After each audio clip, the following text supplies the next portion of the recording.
जय हिंद प्यारे विद्यार्थियों। आज के इस बेहद महत्वपूर्ण सेशन में हम लोग चर्चा करने वाले हैं राजस्थान के नवनियुक्त मुख्य सचिव। राजस्थान के नवनियुक्त मुख्य सचिव हाल ही में उषा शर्मा को नियुक्त किया गया है। ये कौन से कैडर के आईएएस हैं? क्या इस पद पर नियुक्त होने वाली ये प्रथम महिला है या फिर द्वितीय महिला है? प्रथम मुख्य सचिव कौन थे? सर्वाधिक किस मुख्य सचिव का कार्यकाल रहा? सबसे कम किस मुख्य सचिव का कार्यकाल रहा? ये किस कैडर की आईएएस हैं? इन तमाम प्रश्नों को लेकर आने वाली प्रतियोगी परीक्षाओं को ध्यान में रखते हुए उन तमाम बिंदुओं पर आज की इस क्लास में अपन चर्चा करने वाले हैं।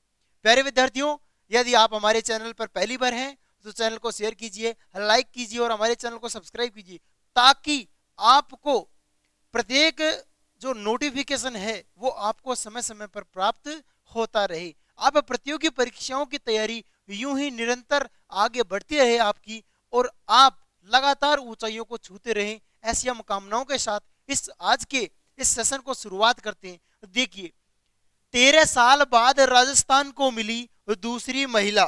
13 साल बाद, यानी 13 साल पहले, इससे पहले भी कोई महिला मुख्य सचिव रह चुकी है। अब देखिए कितने साल बाद मिली है? 13 साल बाद दूसरी महिला मुख्य सचिव उषा शर्मा। ये देखिए, ये है श्रीमती उषा शर्मा और ये माननीय मुख्यमंत्री अशोक गहलोत जी हैं। तो ये अब इनके मुख्य सचिव नियुक्त हुई है। अब देखिए आगे चर्चा करते हैं उषा शर्मा जी के बारे में। क्या क्या जानकारियां हैं आपको जाननी बेहद जरूरी है। राजस्थान की नई मुख्य सचिव भारतीय प्रशासनिक सेवा आईएएस, ये हैं भारतीय प्रशासनिक सेवा आईएएस के अधिकारी श्रीमती उषा शर्मा। देखिए इनको क्या बनाया गया है? नया मुख्य सचिव नियुक्त किया गया है। अब देखिए इन्होंने 31 जनवरी को अपना नया पद ग्रहण संभाल लिया है। कितने जनवरी को? 31 जनवरी को। अब देखिए उषा शर्मा करीब राजस्थान में 10 साल बाद लौट रही है। कितने साल बाद? 10 साल बाद, यानी 10 साल पहले ये अपनी सेवाएं राजस्थान में दे चुकी हैं। कितने वर्ष बाद? 10 वर्ष बाद। अब देखिए यहां से बहुत अच्छा प्रश्न बन सकता है कि राजस्थान की दूसरी महिला मुख्य सचिव किस कैडर की आईएएस है?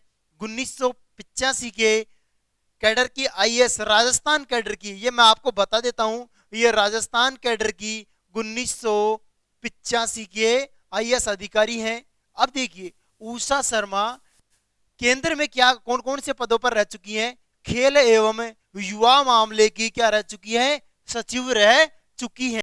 अब देखिए यहां से यह सवाल भी हो सकता है कि उषा शर्मा जी से पहले राजस्थान का मुख्य सचिव कौन था?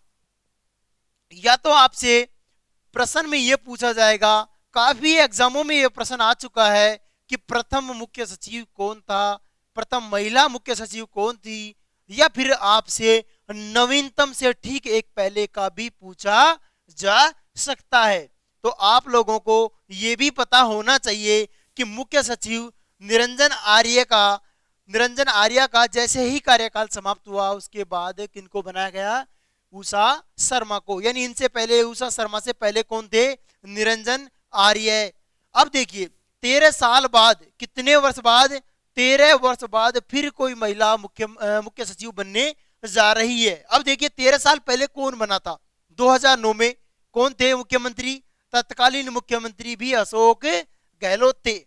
उनके कार्यकाल में ही महिला अधिकारी कुशाल सिंह, ये प्रथम महिला मुख्य सचिव बनाया गया था। किसको बनाया गया था? कुशाल सिंह को। हाँ हाँ प्रिय विद्यार्थियों, देखिए आपको कहीं कुशल भी मिल सकता है, परंतु कुशाल सिंह है। अब आप कंफ्यूज मत होना, थोड़ा सा इसको ध्यान रखना कि प्रथम महिला कुशल सिंह थी और इनको बनाया गया था 2009 में। तत्कालीन मुख्यमंत्री कौन थे? अशोक गहलोत। तब प्रथम महिला मुख्य सचिव बनी थी, और प्रथम महिला, और अब दूसरी महिला भी कौन है? उषा शर्मा। प्रथम महिला कुशाल सिंह। अब आगे देखिए उषा शर्मा। अब देखिए यहां से बहुत अच्छा सवाल है कि ये कितने वर्ष तक इस पद पर रहेंगी? लगभग 1.5 वर्ष, यानी इनका रिटायरमेंट कब होगा? जून 2023 में। अब देखिए इनका रिटायरमेंट कब होगा? जून 2023 में। ये 1.5 वर्ष तक इस पद पर रहेंगी। अब अपन जानते हैं इनके बारे में थोड़ा सा, इनके पास्ट में चलते हैं कि उषा शर्मा कैसे कैसे अपने जीवन का सफर तय करती करती और आज इस राजस्थान के जो सर्वोच्च प्रशासनिक सेवा का अधिकारी होता है उस पद तक पहुंची हैं। देखिए इन्होंने अपने करियर की शुरुआत 15 जून 1989 को, कब भाई?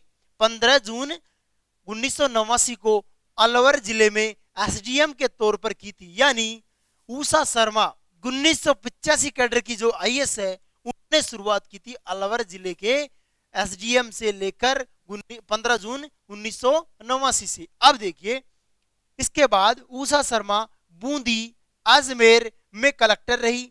देखिए जैसे अलवर में एसडीएम रही, उसके बाद बूंदी और अजमेर जिले की वो क्या रही? कलेक्टर रही। वे करीब 3 महीने तक JDA Jaipur development authority Jaipur विकास प्राधिकरण के आयुक्त के रूप में भी रही। देखिए 3 महीने जेडीए के आयुक्त के रूप में भी उन्होंने कार्य किया। उसके बाद उद्योग विभाग में आयुक्त पद की जिम्मेदारी संभाली। जेडीए के बाद उद्योग विभाग में इन्होंने अपनी सेवाएं दी। 2007 राजस्थान सरकार ने उन्हें राजस्थान पर्यटन निगम के एमडी बनाया। राजस्थान सरकार ने 2007 में निगम में एमडी के पद पर उनको नियुक्ति मिली। 2012 में उषा केंद्रीय प्रतिनियुक्ति दिल्ली चली गई। अब तभी तो आया था कि 10 वर्ष बाद उषा शर्मा राजस्थान लौट रही हैं। 2012 में चली गई थी। देखिए प्यारे विद्यार्थियों 2012 में वो केंद्रीय प्रतिनियुक्ति पर दिल्ली चली गई थी और अब वापस कब आ रही है? 2022 में। कितने वर्ष हो गए? 10 वर्ष। 10 वर्ष वो वापस राजस्थान में आ रही है। वहां पर देखिए अब दिल्ली में उनको यानी सेंटर में उनको कौन कौन से पदों पर अपनी सेवाएं दी? आर्कियोलॉजी सर्वे ऑफ इंडिया के आर्कियोलॉजी सर्वे ऑफ इंडिया में डीजी, केंद्रीय एआरडी में अतिरिक्त सचिव और पर्यटन मंत्रालय में एडीजी पद पर वो नियुक्त रह चुकी, यानी अपनी सेवाएं दे चुकी हैं। कौन दे चुकी हैं? उषा शर्मा।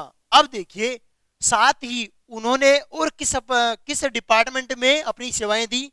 टूरिज्म डिपार्टमेंट आयुक्त सचिव, प्रमुख सचिव का पदभार भी वो संभाल चुकी हैं। अब देखिए उषा शर्मा से यहां से रिलेटेड आपसे एग्जाम में कौन से प्रश्न पूछे जा सकते हैं। फिर अपन चर्चा करेंगे कि मुख्य सचिव कौन, कैसे मुख्य सचिव का पद बना और मुख्य सचिव, प्रथम मुख्य सचिव कौन थे, जो भी मुख्य सचिव से जुड़े हुए फैक्ट है उन तमाम मुद्दों के आपको चर्चा करने वाले हैं आज के सेशन में। अब देखिए एक बार हम रिवीजन कर लेते हैं उषा शर्मा, यानी उषा शर्मा से रिलेटेड कौन से प्रश्न आपको एग्जाम में पूछे जा सकते हैं। उषा शर्मा राजस्थान के मुख्य सचिव पर नियुक्त होने वाली कौन सी महिला है? क्रम पूछा जा सकता है तो आपका आंसर होगा ये ऐसी इस पद पर नियुक्त होने वाली दूसरे क्रम की महिला है। इससे पहले 2009 में तत्कालीन अशोक गहलोत सरकार ने, कौन सी सरकार थी? अशोक गहलोत की कांग्रेस पार्टी की सरकार थी। उन्होंने कुशाल सिंह को राजस्थान के मुख्य सचिव पद पर नियुक्त किया था और इस पद पर नियुक्त होने वाली प्रथम महिला कौन थी? कुशाल सिंह। और अब दूसरे नंबर में नियुक्त होने वाली महिला है उषा शर्मा। इन्होंने किस कैडर की आईएएस है? 1985 के राजस्थान कैडर की आईएएस है। आपसे सवाल पूछा जा सकता है कि हाल ही में राजस्थान के मुख्य सचिव पर नियुक्त होने वाली दूसरी महिला किस कैडर की आईएएस है? 1985 के राजस्थान कैडर की आईएएस है। आपसे और सवाल क्या पूछा जा सकता है कि उषा शर्मा ने अपने जो प्रशासनिक सेवा की शुरुआत कहां से की? 15 जून 1989 को अलवर जिले के एसडीएम से उन्होंने शुरुआत की और उन्होंने विभिन्न डिपार्टमेंटों में अपनी सेवाएं दी। 2012 में केंद्रीय सरकार के प्रतिनियुक्ति पर वो दिल्ली चली गई। उसके ठीक 10 वर्ष बाद अब वो वापस राजस्थान में आई है। ठीक है, अब 13 वर्ष बाद, कितने वर्ष बाद? 13 वर्ष बाद राजस्थान को कोई महिला मुख्य सचिव मिला है। इससे पहले 2009 में और अब 2022 में। तो ये थे उषा शर्मा से जुड़े हुए प्रमुख सवाल। अब आपसे यह भी प्रश्न पूछा जा सकता है, कौन सा प्रश्न कि उषा शर्मा से पहले राजस्थान के मुख्य सचिव कौन थे? निरंजन आर्य थे। ठीक है, तो अब अपन चर्चा करते हैं मुख्य सचिव की स्थिति और शक्तियां, यानी मुख्य सचिव की क्या स्थिति है शासन में और इनकी शक्तियां कौन कौन सी पावर हैं, उन तमाम मुद्दों को लेकर आज के सेशन में अपन चर्चा करने वाले हैं। देखिए, मुख्य सचिव के पद स्थिति, पोजीशन ऑफ चीफ सेक्रेटरी। अब देखिए कि मुख्य सचिव की पद स्थिति क्या है। मुख्य सचिव का पद मूलतया ब्रिटिश शासनकालीन केंद्र सरकार की देन है। अब देखिए कि मुख्य सचिव का पद ऐसा नहीं है कि मुख्य सचिव का पद आजादी के बाद आया था। ये क्या है? ब्रिटिश शासन, यानी तब हम अंग्रेजों के गुलाम थे, तब से ही ये पद क्या रहा? केंद्र सरकार की देन है। यानी मुख्य सचिव का पद पहले क्या था? इसकी स्थिति केंद्र में थी। अब देखिए आगे कैसे कैसे इस पद का विकास होता है। वर्ष 1799 की बात है, तत्कालीन गवर्नर कौन थे? लॉर्ड वेलेस्ली ने इस पद का सृजन किया था। अब देखिए 1799 में तत्कालीन गवर्नर कौन थे? Lord Wellesley. अब यहां से आपको एक सवाल और, स्टैटिक जीके का अच्छा सवाल है कि लॉर्ड वेलेस्ली थे जिन्होंने इस पद का सृजन किया था। इस पद पर पहली बार GS बालो बैठे थे। अब देखिए मुख्य सचिव के पद पर, यानी पहले इसकी स्थिति केंद्र में थी, मैं आपको याद दिला देता हूं प्यारे विद्यार्थियों, इस पद पर बैठने वाले प्रथम व्यक्ति कौन थे? GS बालो थे। अभी मैं राजस्थान के परिप्रेक्ष्य में बात नहीं कर रहा हूं प्यारे विद्यार्थी, कभी आप गलती कर बैठो फिर बोलोगे कि हमारे सर ने पढ़ाया था, ऐसी गलती मत करना। इस पद पर बैठने वाले की बात कर रहा हूं मैं, ना कि राजस्थान के प्रथम मुख्य सचिव की बात कर रहा हूं। ध्यान से सुनिएगा, इस पद पर बैठने वाले कौन थे? GS बालो थे। समय अंतराल, जैसे समय परिवर्तित होता रहा, समय बढ़ता रहा, समय अंतराल बाद जैसे हमको क्या मिली? आजादी मिली। आजादी मिली 15 अगस्त 1947 को। आजादी से कई वर्ष पहले यह पद केंद्र सरकार से लुप्त होकर राज्य सरकार का पद बन गया। प्रारंभ में मुख्य सचिव का पद केंद्र सरकार की स्थिति में था, उसके बाद यह पद राजस्थान, यानी आजादी के कुछ समय पहले ये केंद्र में यह पद क्या हो गया? लुप्त हो गया, यानी इस पद की स्थिति बिल्कुल समाप्त हो गई। उसके बाद यह पद राज्य सरकार का क्या बन गया? पद बन गया। किसका बन गया भाई? राज्य सरकार का। मुख्य सचिव, अब देखिए मुख्य सचिव के स्थिति को लेकर अपन बात करते हैं। मुख्य सचिव राज्य सचिवालय का शासकीय प्रधान होता है। देखिए राजस्थान सरकार का सर्वोच्च सरकारी कर्मचारी होता है वो मुख्य सचिव ही होता है। वह देखिए प्रशासन का प्रशासनिक प्रमुख होता है, यानी पूरे राजस्थान में सरकारी कर्मचारियों में प्रशासन का प्रशासनिक प्रमुख कौन होता है? मुख्य सचिव होता है, चीफ सेक्रेटरी होता है। प्यारे विद्यार्थियों, राज्य के प्रशासनिक पदानुक्रम में उसका सर्वोच्च स्थान होता है। मैं आपको बता चुका हूं कि प्रशासनिक जो पदानुक्रम है उसमें क्या होता है? सर्वोच्च स्थान किसका होता है? चीफ सेक्रेटरी का होता है। अन्य सचिवों की तुलना में भी वो मुख्य में शीर्ष होता है। यानी आपसे पूछा जाए कि राजस्थान सरकार में सर्वोच्च प्रशासनिक अधिकारी आएगा तो आपका आंसर क्या होगा? मुख्य सचिव होगा। वर्तमान मुख्य सचिव उषा शर्मा को नियुक्त किया गया है। वह पूरे राज्य का प्रशासनिक नेता, मार्गदर्शक और क्या होता है भाई?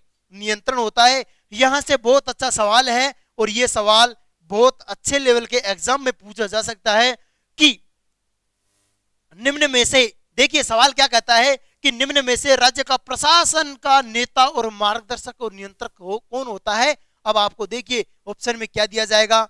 मुख्यमंत्री दिया जाएगा, राज्यपाल दिया जाएगा, मुख्य सचिव दिया जाएगा और मुख्य न्यायाधीश दिया जाएगा, राजस्थान हाईकोर्ट का मुख्य न्यायाधीश। अब आपको यहां गलती मत कर, यहां पर आपको गलती नहीं करनी है। आप जैसे ही नेता देखोगे आपको बिल्कुल कतई कंफ्यूजन नहीं होना है। आपको भरोसा होना चाहिए कि आपको गर्व होना चाहिए प्यारे विद्यार्थियों कि मैं आपको इस प्रश्न को लेकर पहले ही चर्चा कर रहा हूं, क्योंकि ऐसे सवाल एग्जाम में पूछे जा रहे हैं लगातार। आप इस प्रकार, आपको इस प्लेटफॉर्म के माध्यम से इस तरीके से तैयार किया जाएगा, न कि मतलब आपको पिछले एग्जामों में पूछे हुए प्रश्नों के आगे क्या पूछा जा सकता है, उन भविष्य के तमाम मुद्दों को ध्यान में रखते हुए अपन इनकी चर्चा करने वाले हैं। प्यारे विद्यार्थियों, आवाज ठीक से आ रही है? किसी प्रकार कोई समस्या हो सेक्शन में कमेंट कीजिए। ये क्या होता है, पूरे राज्य का नेता, मार्गदर्शक और नियंत्रक होता है। तो आपका उस प्रश्न में आंसर क्या होगा, मुख्य सचिव होगा। ऐसा प्रश्न पूछा जा सकता है। ये काफी एग्जामों में प्रश्न पूछा गया है। अब आगे अपन बात करते हैं।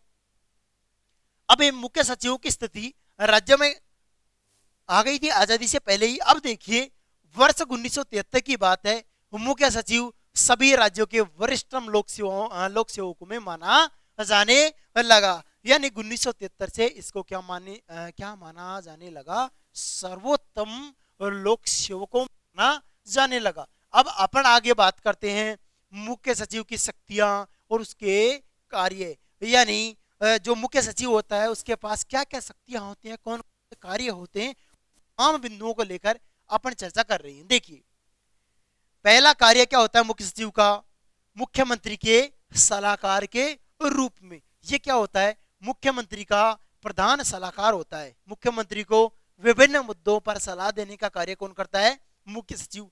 ये मंत्रिमंडल सचिव के रूप में भी कार्य करता है। मंत्रिमंडल की बैठकों में भाग लेता है, जैसे कैबिनेट की जो बैठकें होती है उनमें भाग लेता है। और तमाम जो भी प्रशासनिक उनसे होता है, जो ये सारे कामों को संभालता है। प्यारे विद्यार्थियों, आपको पता है जो प्रशासनिक अधिकारी होते हैं वही शासन, नौकरशाही यानी ब्यूरोक्रेसी बोलते हैं अपन को, अपन जिसको, वही सरकार को चलाने का कार्य करती है। क्या आपको पता है जैसे किसी नेता को, आपको पता है नेताओं की कोई किसी प्रकार की कोई योग्यता ही निर्धारित नहीं की गई है। यानी किसी प्रकार की कोई योग्यता नहीं है कि ऐसे जैसे बीए, एमए, पीएचडी किया हुआ व्यक्ति ही नेता बन सकता है। नेता कोई भी बन सकता है। अब आप बताओ, एक बीए पास को नेता बना दिया जाए और उसको शिक्षा मंत्री का दायित्व दे दिया जाए, क्या वो शासन चला सकता है? जी नहीं, बिल्कुल भी। परंतु क्या होता है कि जो प्रशासनिक अधिकारी होते हैं वो शासन को और नीतियों को निर्धारित करते हैं। ठीक है, तो ये मंत्रिमंडल के सचिव के रूप में भी कार्य करता है। जो नीतियां होती हैं उन सभी तमाम मुद्दों पर ये अवगत करवाता है। लोक सेवक के रूप में ये जनता के हितों को भी ध्यान में रखता है, सबसे बड़ा लोक सेवक है। प्रमुख समन्वय के रूप में, यानी विभिन्न डिपार्टमेंटों के समन्वय के रूप में भी ये कौन कार्य करता है, मुख्य सचिव। कुछ विभागों के प्रमुख के रूप में, यानी कुछ विभागों का इनको क्या बना दिया जाता है, मुख्य सचिव को प्रमुख भी बना दिया जाता है। ये उन विभागों का कार्य का निर्देश उनका क्या करते हैं, ये क्या बोलते हैं उसको प्यारे विद्यार्थियों, निरीक्षण करते हैं। अब देखिए संकटकालीन प्रशासक के रूप में, यहां से बहुत अच्छा सवाल है, ये भी इंपॉर्टेंट है। यानी संकटकालीन प्रशासक के रूप में, संकटकालीन प्रशासक के रूप में अपनी सेवाएं कौन देता है, राज्यपाल या फिर मुख्य सचिव? तो आपका आंसर होगा मुख्य सचिव। देखिए राजस्थान में माना कि राष्ट्रपति शासन लागू हो जाता है, तो क्या होगा प्यारे विद्यार्थी, जैसे राष्ट्रपति शासन लागू होगा तो ये इसकी स्थिति अब मुख्यमंत्री के साथ है, वैसी स्थिति राज्यपाल के साथ हो जाती है। तो इसको कहते हैं संकटकालीन प्रशासक के रूप में अपनी सेवाएं कौन देता है, मुख्य सचिव देता है। अब देखिए विशेष, मैं प्यारे विद्यार्थियों आपको बार बार बता रहा हूं, इस विशेष से आपको आने वाले प्रतियोगी परीक्षाओं में एक प्रश्न देखने को मिलेगा। इसका संकलन तभी किया गया है, यह प्रश्न बार बार आरपीएससी, आरएसएसएमबी और माध्यमिक शिक्षा बोर्ड इनसे और पंचायती राज जो भी तमाम एजेंसियां हैं जो एग्जाम कंडक्ट करवाती हैं, उनमें यह प्रश्न काफी बार पूछा गया है कि राजस्थान के मुख्य सचिव, प्रथम मुख्य सचिव कौन थे, वर्तमान कौन है, प्रथम महिला कौन थी। इस तरह का सवाल आपको आएगा तो आपको ध्यान रखना है के राधाकृष्णन, के राधाकृष्णन को राजस्थान का प्रथम मुख्य सचिव नियुक्त किया गया। अब देखिए मुख्य सचिवों में सर्वाधिक लंबा कार्यकाल की बात करें आपसे, यहां इस प्रकार का भी प्रश्न पूछा जा सकता है। बीएस मेहता का कार्यकाल सर्वाधिक लंबा था, 1958 से 1964 तक बीएस मेहता का सर्वाधिक लंबा कार्यकाल था। किसका था भाई, बीएस मेहता का था। प्रथम कौन थे, के राधाकृष्णन थे। उषा शर्मा कितने वर्ष तक रहेगी, 1.5 वर्ष तक। वर्तमान मुख्य सचिव कौन है, उषा शर्मा। आगे देखिए, आगे देखिए प्यारे विद्यार्थियों, एचएम माथुर, एचएम माथुर को 28/1/94 से 2/2/94 तक पद पर, यानी सबसे कम कार्यकाल किस मुख्य सचिव का रहा? एच एम माथुर का रहा। जबकि अपन बात करें प्रथम महिला मुख्य सचिव श्रीमती कुशल सिंह, मैं आपको पहले ही बता चुका हूं, आपको कहीं पर कुशाल सिंह भी मिल सकता है, तो आप कंफ्यूज मत होना। कुशल सिंह भी राइट है, कुशाल सिंह भी राइट है। प्रथम महिला मुख्य सचिव कौन थी? कुशल सिंह थी। अब देखिए ये और भी एक गजब सवाल है, यहां से आपको एग्जाम में पूछा जा सकता है कि इस पद पर 2 बार नियुक्त होने वाला कौन था? इस पद पर 2 बार नियुक्त होने वाले कौन कौन से मुख्य सचिव थे? यहां से एक अच्छा सवाल हो सकता है। के राधाकृष्णन, भगवंत सिंह मेहता और मोहन मुखर्जी। अब यहां से आपको 2 तरीके के सवाल पूछा जा सकता है। प्यारे विद्यार्थियों, एक तो आपसे पूछा जाएगा इस पद पर नियुक्त होने वाले 2 बार, यानी एक एक पूछा जा सकता है, या फिर आपको तीनों ऑप्शन दे देगा, निम्न में से कौन से मुख्य सचिव इस पद पर 2 बार रह चुके, सही युग्म का चयन करो। तो आपको ये याद रखने हैं। अब आपको याद रखने हैं तो इसकी कोई ट्रिक होनी चाहिए। अब इसकी ट्रिक अपन बना देते हैं। देखिए कि आपको ऐसे याद रखना है, राधा राधा भगवान भगवान मोहन। अब देखिए राधा और मोहन आपको याद रह ही जाएगा। अब बीच में ऐसे याद रख लो, अपन इसको एक नई ट्रिक दे देते हैं प्यारे विद्यार्थियों, जो आपको रोचक रहेगी और आप इसको भूल भी नहीं पाओगे। राधा भाग गई मोहन के संग। किसके संग भाग गई राधा? मोहन के संग। अब देखिए यहां से आपको समझ आ जाएगा, राधा राधा कृष्णन, भग यानी भगवान भगवंत सिंह मेहता और मोहन मोहन मुखर्जी। तो राधा किसके संग भाग गई? मोहन के संग भाग गई। तो ये 3 ऐसे मुख्य सचिव हैं प्यारे विद्यार्थियों, जो 2 बार, कितने बार? 2 बार अपने कार्यकाल पर मुख्य सचिव पर ये कार्यकाल का पद धारण किया है। आगे देखिए, अब मैं आपको एक छोटा और बिंदु समझा देता हूं। अब आपको दिमाग में एक सवाल आ रहा होगा, सर इसकी नियुक्ति किस तरह होती है, और दूसरा है कार्यकाल को लेकर। इन प्रश्नों पर अपन ने चर्चा नहीं की गई।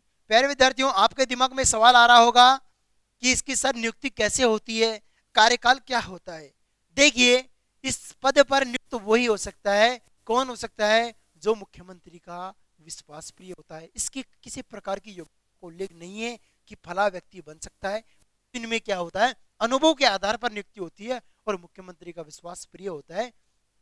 मुख्यमंत्री जी उसी का नाम सिफारिश के लिए भेजते हैं और इसकी नियुक्ति होती है केंद्र सरकार के द्वारा। अगला है इसका कार्यकाल, यानी ये कितने वर्ष तक इस पद पर रहेगा। देखिए इसके कार्यकाल को लेकर किसी प्रकार का कोई उल्लेख नहीं है कि 5 वर्ष, 7 वर्ष, 10 वर्ष, 4 वर्ष, 2 वर्ष, किसी प्रकार का उल्लेख नहीं है इस पद पर कितने वर्ष रहेगा। यानी मुख्यमंत्री के विश्वास प्रिय, जब तक मुख्यमंत्री आप पर विश्वास है और या फिर आपका जो राजकीय सेवा है वो समाप्त हो जाती है, तो यानी इस पद पर ऑफिशियली कार्यकाल का उल्लेख नहीं है। प्यारे विद्यार्थियों, मैं आशा करता हूं आज का ये सेशन आप सबको पसंद आया होगा। इस सेशन में एग्जाम से रिलेटेड आपको काफी सवाल देखने को मिले होंगे। मैं उम्मीद करता हूं ये सेशन आपको पसंद आया होगा और आप तमाम मुद्दों पर जुड़े रहिए हमारे साथ। आपको लगातार कक्षाएं मिलती रहेंगी। आप अपने दोस्तों में शेयर कीजिए, सेशन को लाइक कीजिए, और अगर आपको किसी प्रकार कोई दिक्कत है तो आप कमेंट सेक्शन में कमेंट बताइए, और ये सेशन कैसा लगा आपको कमेंट करके फीडबैक जरूर दीजिएगा। जय हिंद प्यारे साथियों,